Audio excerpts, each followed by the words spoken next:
Olá, povo de Deus, sábado da terceira semana do Tempo Comum, 30 de janeiro de 2021. A nossa reflexão de hoje é a partir de Hebreus 11, de 1 a 2 e de 8 a 19 e de Marcos 4, 35 e 41. A fé é um modo de já possuir o que ainda se espera, a convicção acerca de realidades que não se veem.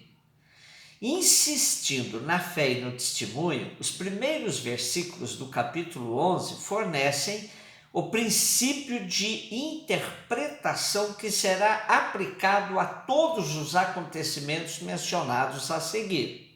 O exegeta Vanhoá afirma: definida de forma impessoal, a fé aqui é posta em correlação com a esperança. Trata-se de um anseio pelo futuro e invisível. Em outras passagens do Segundo Testamento encontram-se pontos de vista diferentes que complementam esse sentido. Paulo, por exemplo, apresenta a fé sobretudo como relação pessoal entre os crentes e seu Senhor. Tiago afirma a insuficiência de uma fé puramente conceitual na existência do Deus único e insiste na vinculação necessária da fé com as obras. Os termos empregados pelo autor são suscetíveis de várias interpretações. O primeiro sentido pode significar substância. Assim, a fé confere existência em nós aos bens espirituais esperados.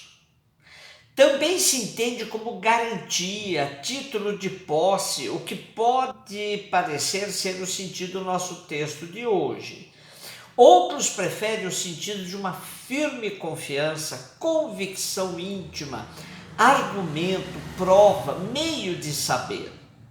Os padres gregos insistem na evidência que a fé nos dá, visão do invisível. Os exemplos que seguem a essa definição de fé mostram o poder de vida que a fé contém em si. Se levarmos em conta a narrativa de Gênesis, na verdade foi Abel, o primeiro a morrer por fidelidade para com Deus.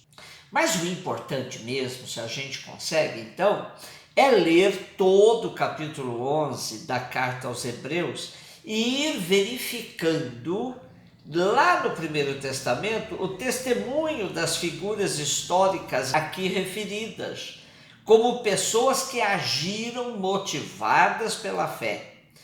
Interessante observar a argumentação do texto que dá à fé um caráter de comprovação histórica. No nosso texto há um destaque à fé de Abraão e sua descendência, configurando-o como pai de toda uma geração de crentes no Deus único. Como é apresentado, Abraão se torna um referencial de homem de fé, capaz de entregar-se totalmente aos projetos de Deus, ainda que nem tudo estivesse tão claro e evidente. Sobre os antepassados, o autor da carta aos Hebreus tem uma bela afirmação: todos estes morreram na fé, não receberam a realização da promessa, mas a puderam ver e saudar de longe, e se declararam estrangeiros e migrantes nesta terra. Marcos 4, de 35 a 41. Chegamos ao final do capítulo 4 de Marcos. Depois das parábolas contadas à multidão, ao cair da tarde, Jesus diz aos discípulos: vamos para outra margem, quase que indicando: estou cansado. Quando tudo começou, Jesus estava dentro da barca, os demais todos às margens. Agora os discípulos sobem na barca e vão com Jesus para outra margem. Tempestades de ventanias eram bem comuns no lago de Genezaré, em dias de forte calor. Repentinamente podiam ocorrer ventos muito fortes vindo dos montes até o lago, situado a 200 metros baixo nível do mar. O controle do barco exigia muita experiência. Marcos se serve desse fenômeno natural como pano de fundo para relatar a situação da comunidade dos discípulos de Jesus.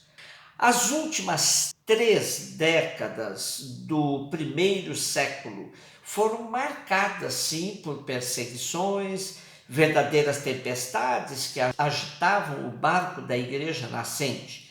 Jesus já tinha avisado que o reino de Deus, que parece frágil e pequeno como as sementes, para isso era necessária a perseverança, sobretudo nos momentos de provação, para desfrutar depois da beleza da árvore, vida escondida nas sementes. Confiança na sua palavra, era isso que Jesus cobrava. Mas as tormentas pelas quais passavam as primeiras comunidades eram verdadeiras provas de fogo para a fé dos primeiros. O contraste é evidente no texto de hoje. Enquanto Jesus dorme tranquilo, com a cabeça até encostada num travesseirinho dentro da barca, os discípulos com medo imenso, pois os ventos eram fortes demais. Interessante observar que Jesus estava com eles no mesmo barco, mas mesmo assim a fé não era suficiente para colocá-los em sintonia com a calma de Jesus. Os discípulos apelam para Jesus: Mestre, estamos perecendo, tu não te importas? Esse apelo corresponde a todas as nossas súplicas em momentos em que não vemos bem pistas de saída, até pensamos ter sido abandonados por Deus. A atitude de Jesus em pé no barco revela que ele é o Senhor, que até os ventos fortes o obedecem. No Primeiro Testamento, encontramos palavras e nomes míticos para as forças da natureza, que, segundo crenças antigas, queriam submeter e arrasar com toda a humanidade. Ao mesmo tempo, as expressões aludem a um poder demoníaco que estava por detrás desses fenômenos. E assim a atitude de Jesus se configura como uma espécie de exorcismo. Por isso disse Jesus ao vento: cala-te. Os discípulos passam do medo ao temor a Deus, temor de espanto, de admiração do poder de Deus revelado por Jesus sobre a natureza. Por isso dizem: quem é este a quem até o vento e o mar obedecem?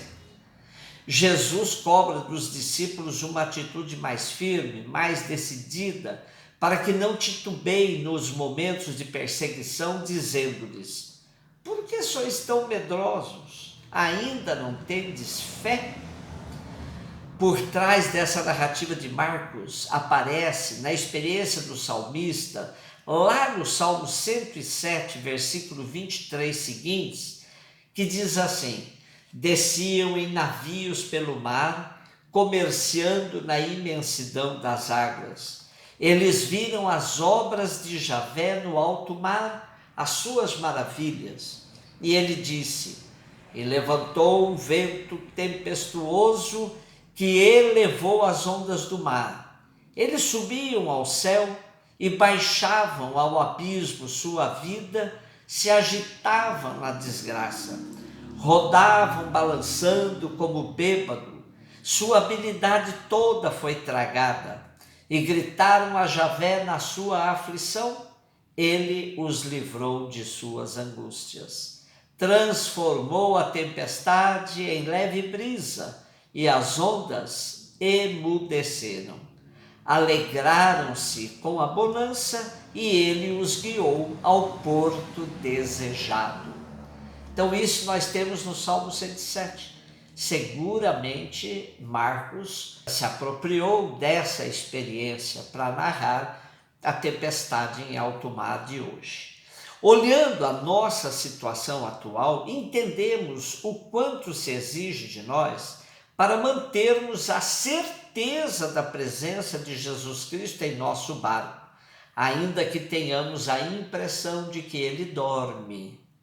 Somente uma fé madura resiste às tempestades e nos leva a repetir com o cantor Raul Seixas, como ele dizia: não diga que a vitória está perdida, tenha fé em Deus, tenha fé na vida.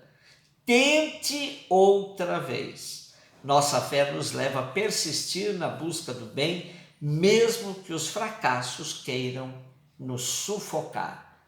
Um beijo no seu coração.